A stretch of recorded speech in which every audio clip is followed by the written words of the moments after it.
kekayaan Indonesia tiap tahun mengalir keluar Indonesia. Kekayaan Indonesia tidak tinggal di Indonesia.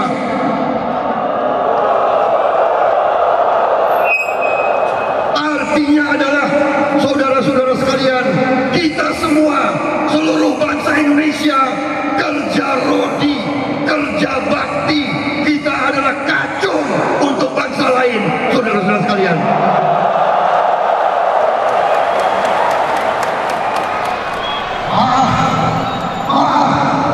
Kalau Prabowo bicara agak seperti ini.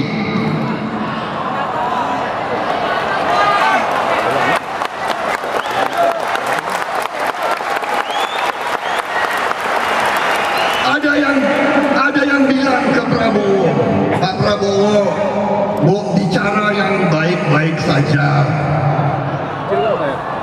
Ada yang mengatakan, Pak Prabowo jangan bicara terlalu keras, bicara yang halus-halus. Saya tanya, kalian mau saya bicara baik-baik atau saya bicara apa adanya?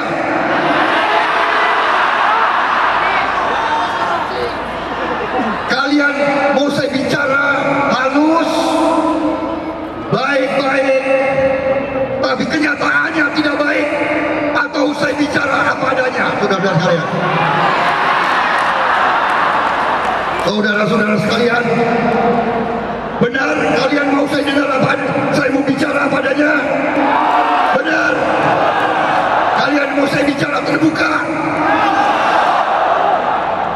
Saudara-saudara, terlalu lama bangsa Indonesia, elit Indonesia terlalu banyak bicaranya bohong.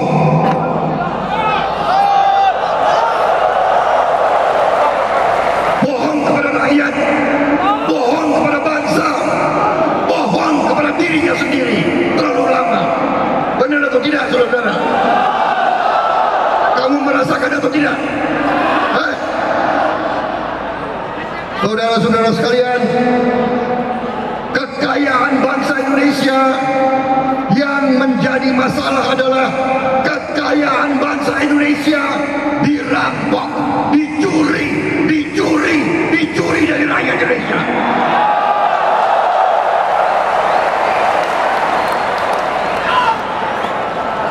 Kenapa, saudara-saudara? Saya didatangi oleh pemimpin Indonesia. Saya didatangi oleh tokoh-tokoh kalian. Saya didatangi oleh saya terima tuntutan buruh. Dan saya baca dan saya lihat tuntutan ini adalah sah, adalah masuk akal.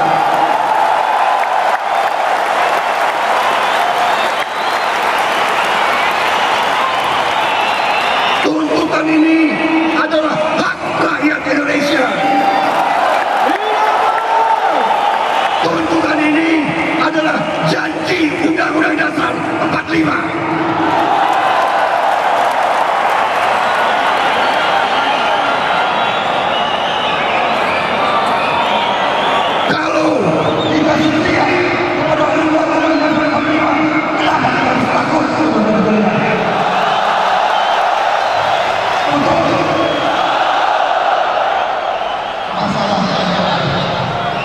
Masalahnya adalah banyak pemimpin kita yang terlalu banyak bohong kepada rakyat. Saudara-saudara sekalian, yang menjadi masalah, kenapa upah kalian rendah? Kenapa orang kecil semakin jepit? Kenapa yang kaya tambah kaya, yang miskin tambah miskin? Kenapa petani tidak senyum kalau panen?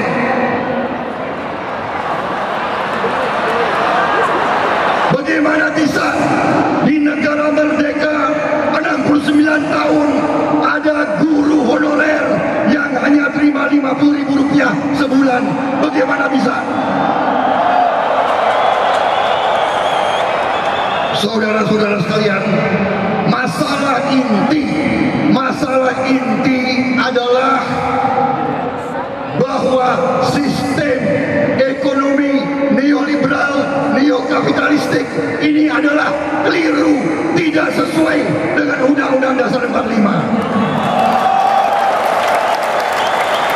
Dan karena keliru, kekayaan kita tidak tinggal di Republik Indonesia. Kita sekarang hanya menjadi pesuruhnya bangsa lain. Kita hanya jadi bangsa kacung, saudara-saudara sekalian.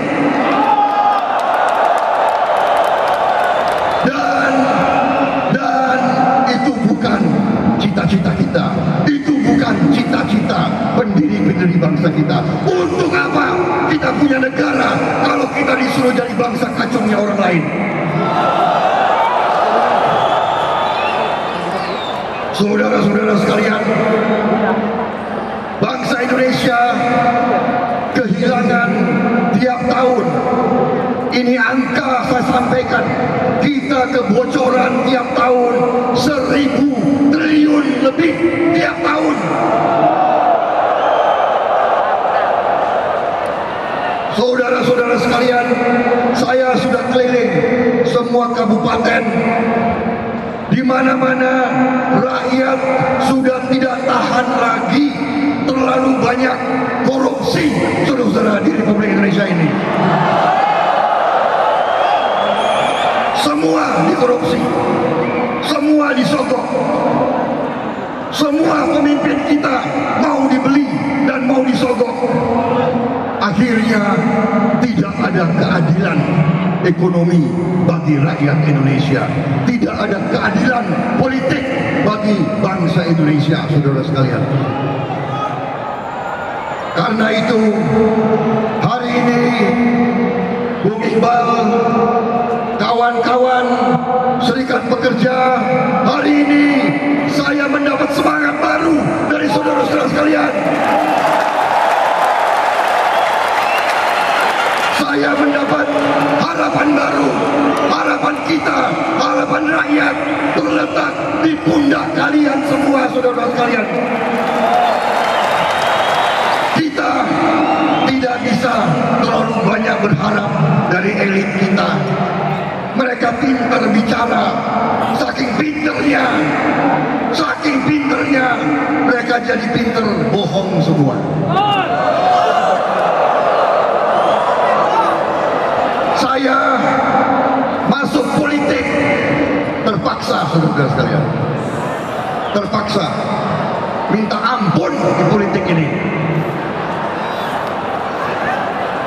Dari 15 orang yang saya ketemu di politik, 14 bohong semua.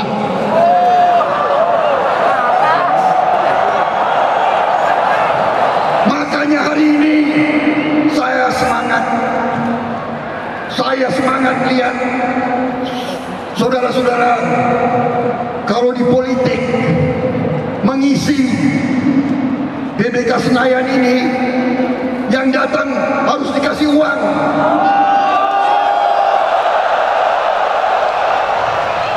Saya tanya, kalian dikasih berapa ribu untuk datang?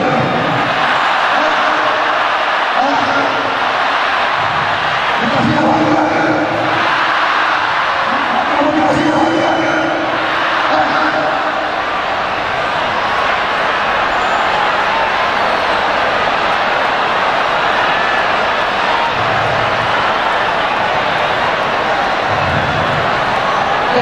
Mungkin partai politik membuat Indonesia habis anggaran yang ada semua itu.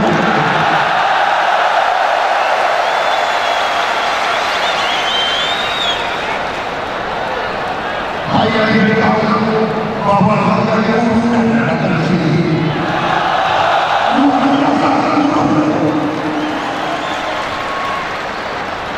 Saudara-saudara, bagaimana lanjut yang terakhir?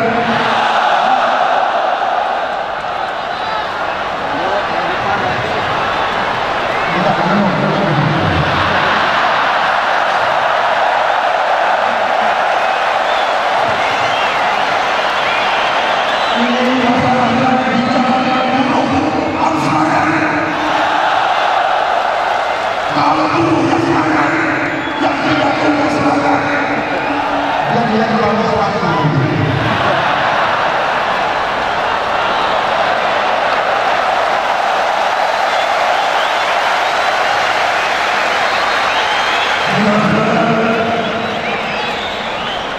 Negara Indonesia mampu, kita mampu, dan kita harus, dan kita wajib memberi pendidikan gratis kepada seluruh rakyat Indonesia. Tidak boleh universitas hanya kepada orang kaya, tidak boleh, tidak adil, tidak benar, dan tidak sesuai dengan undang-undang dasar.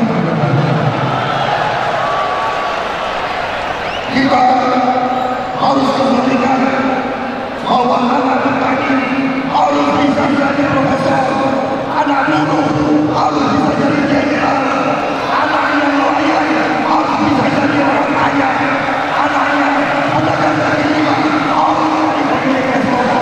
Itu cita-cita Republik Indonesia.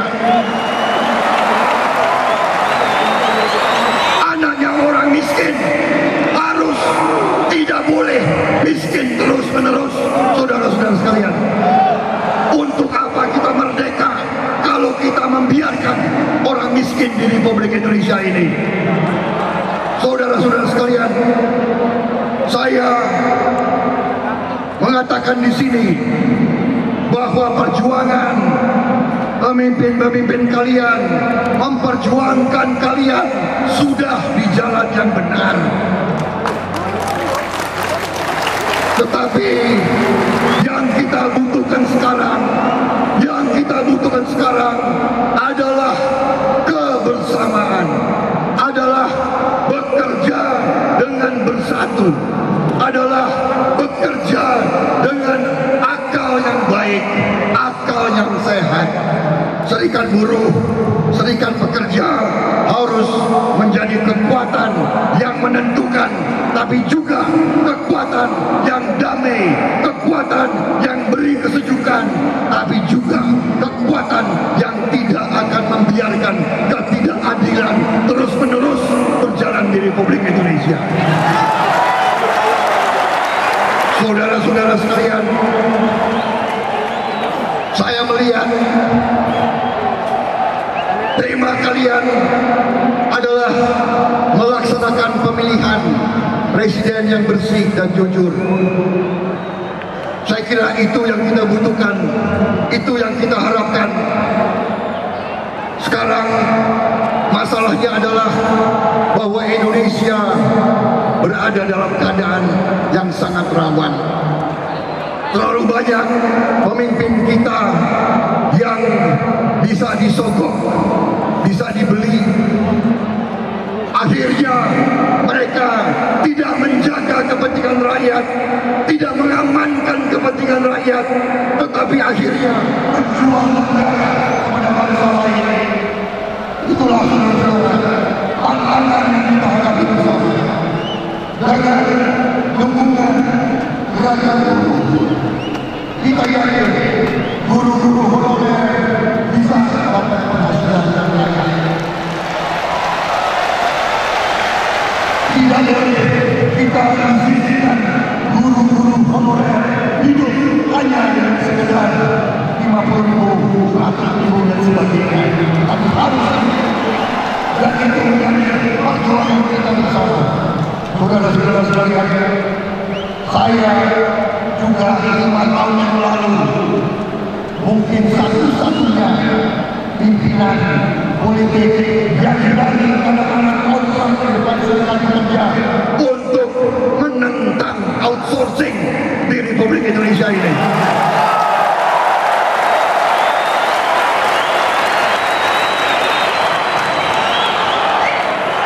Saudara-saudara sekalian, insya Allah dalam waktu beberapa hari ini, saya dengan tokoh-tokoh kalian, dengan perwakilan serikat-serikat pekerja, kita akan duduk bersama dan kita akan rampungkan suatu deklarasi komitmen politik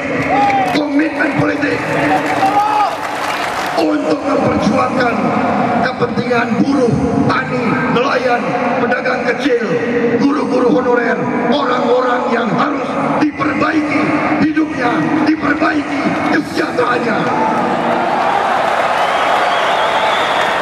Dan kita nyatakan di sini, saya nyatakan di sini, saya nyatakan di hadapan 100.000 lebih buruh di Gelora Bung Karno ini. Saya katakan, saudara-saudara, kita tidak boleh mengizinkan kekayaan bangsa Indonesia dicuri terus-menerus.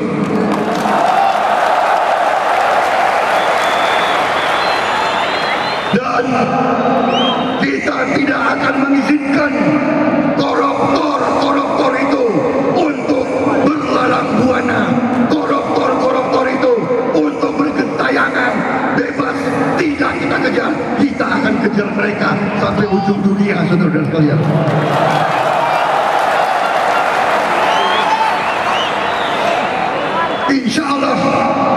Insya Allah, buruh, tani, nelayan, guru-guru, pedagang kecil, kalau bersatu, kita akan merubah bangsa kita dalam waktu yang sangat-sangat singkat, saudara sekalian.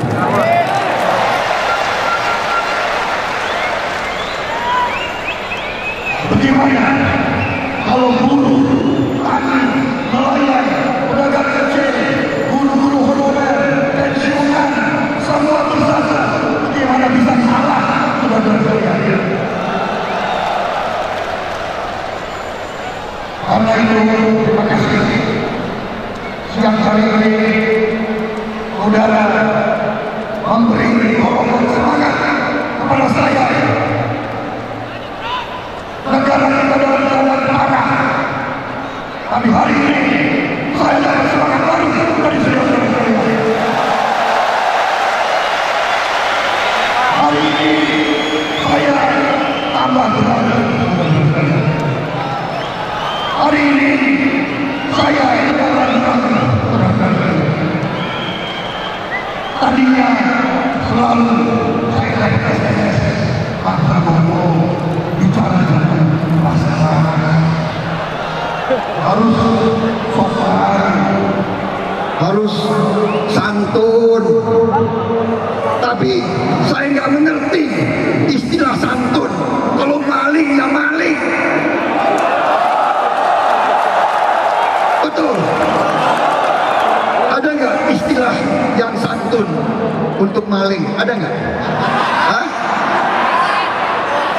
Istilah santun rampok ada? Hah? Kalau rampok ya rampok, kalau maling ya maling, kalau tukang bohong ya tukang bohong. Saudara-saudara sekalian, hari ini terima kasih dukunganmu. Saya hari ini merasa mendapat tugas dari kalian semua, dan saya akan menjalankan tugas itu dengan sebaik-baiknya.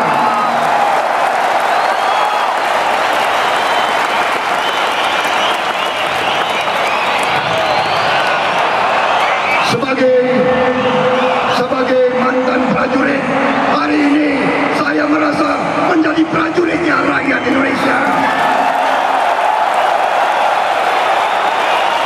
Biar Prabowo mati dalam perjuangan tidak menjadi masalah, karena dia membela negara, bangsa, dan rakyat Indonesia. Hidup buruh, hidup buruh, hidup rakyat, hidup buruh. Wassalamualaikum warahmatullahi wabarakatuh.